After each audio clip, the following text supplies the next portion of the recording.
এই মামলায় গিয়াসউদ্দিন আল মামুন সাহেব ওনার 7 বছর সাজা ছিল, আর তারেক রহমান সাহেবকে ট্রায়াল কোর্ট একুইটাল দিয়েছিল, খালাস দিয়েছিল। ওই খালাসের এগেনস্টে দুদক আবার হাইকোর্ট ডিভিশনে আপিল করলে পরে ওই গিয়াসউদ্দিন আল মামুন সাহেবের যে সাজা ওইটা বহাল রাখেন, আর তারেক রহমান সাহেবের একুইটালের এগেনস্টে খালাসের বিরুদ্ধে যে ওই আপিল মঞ্জুর করে ওনাকেও 7 বছর দেওয়া হয়। তার এগেনস্টে আমরা অ্যাপেলেট ডিভিশনে আপিল করি এবং মাই ফ্রেন্ড মিস্টার জাকির উনি আমাদের পক্ষ থেকে মেনলি এই মামলায় ভূমিকা পালন করেন, শুনানি করেন। এবং আজকে অ্যাপেলেট ডিভিশনে full court presided by honourable chief justice, এবং উনি আমাদেরকে নির্দোষ সাব্যস্তে গিয়াসউদ্দিন আল মামুন সাহেবকে এই মামলায় খালাস দিয়েছেন।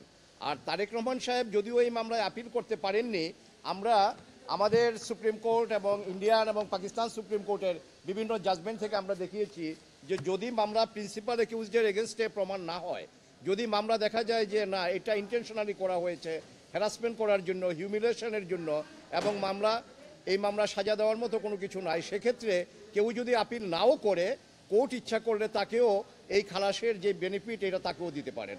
এইভাবে আমাদের প্রেয়ার ছিল এবং বিভিন্ন সাইটেশন আমরা যখন দেখিয়েছি অনারেবল চিফ জাস্টিস সাহেব এবং বেঞ্চে যে সমস্ত মাননীয় বিচারপতি মহোদয় ছিলেন তারা আমাদের এই কন্টেনশনটা অ্যাকসেপ্ট করেছেন, এবং তারেক রহমান সাহেবও এই রায়ের বেনিফিট পাবেন। অর্থাৎ আমরা বলতে পারি যে উনিও এই মামলায় নির্দোষ সাব্যস্তে খালাস হয়েছেন।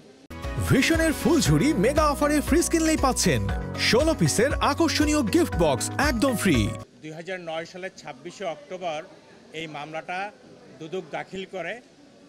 জনাব তারেক রহমানের বিরুদ্ধে অভিযোগ ছিল যে উনি একটা ক্রেডিট কার্ড থেকে উনি বিদেশে চিকিৎসার জন্য কিছু টাকা খরচ করেছেন। এই অভিযোগের ভিত্তিতেই ওনার বিরুদ্ধে এই মামলা দায়ের হয় এবং পরবর্তীতে চার্জশিট হয়। 13 জন সাক্ষীর সাক্ষ্য গ্রহণ করে ট্রায়াল কোর্ট। সেখানে আমেরিকা থেকে এফবিআই এজেন্ট ডেবরাকে নিয়ে আসা হয় সাক্ষী দেওয়ার জন্য। উনি যদিও নিজেকে এক্সপার্ট সাক্ষী দাবি করেছেন, কিন্তু উনি বলেন নাই কোথাও যে জনাব তারেক রহমান বা গিয়াসউদ্দিন আল মামুন মানি লন্ডারিংয়ের সাথে জড়িত ছিল।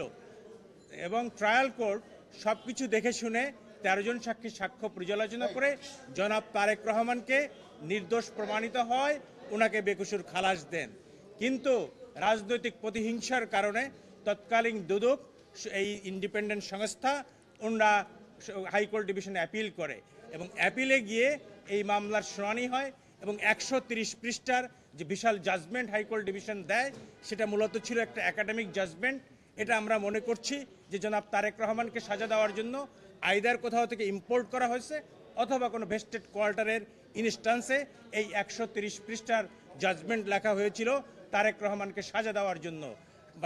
তারই হিসাবে তাকে 7 বছরের সাজা দেওয়া হয় এবং 20 কোটি টাকা ফাইন করা হয়।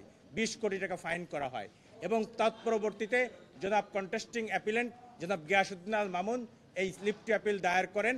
এই লিভ টু অ্যাপিলের উপরে বিস্তারিত শুনানি হয় অ্যাপিল বিভাগে লিভ গ্রান্টিংয়ের সময়। তখন শুনানি আনতে হাইকোর্ট অ্যাপিলেট ডিভিশন দেখতে পান যে এই মামলায় কোনো সাবস্টেন্স নাই। এই দুদক যে মামলাটা করেছে এই মামলাটা দুদকের করার কোনো অথরিটি নাই এবং আইনগতভাবে এবং অচল। 2002 সালের একটা রিপিল্ড আইনে এই মামলাটা করা হয়েছিল এবং তারেক রহমান সাহেবের বিরুদ্ধে কোনো অভিযোগই নাই। ক্রেডিট কার্ডের মাধ্যমে টাকা খরচ করলে যে মানি লন্ডারিং হবে, that is an unheard of proposition in the legal arena. যার ফলে অ্যাপিলেট ডিভিশনের পূর্ণাঙ্গ বেঞ্চ পুঙ্খানুপুঙ্খানু বিচার করে এই মামলায় জনাব তারেক রহমান ও গিয়াসউদ্দিন আল মামুনকে এই মামলার দায় হতে অব্যাহতি দিয়েছেন এবং বলেছেন যে তাদের যে যথাযোগ্য মর্যাদা যে মানহানি হয়েছিল সেটাকেও ফেরত দেওয়া হয়েছে।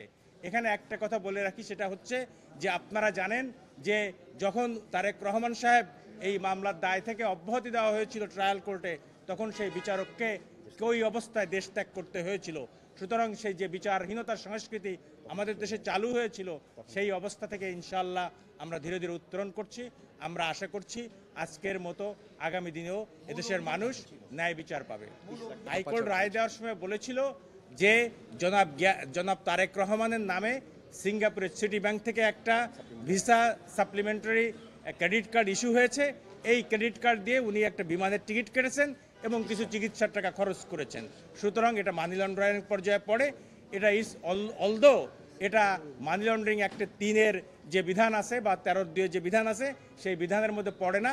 মোটামুটি বলতে পারেন যে গায়ের জোর করে একটা সাজা তারেক রহমানকে দেওয়া হয়েছে।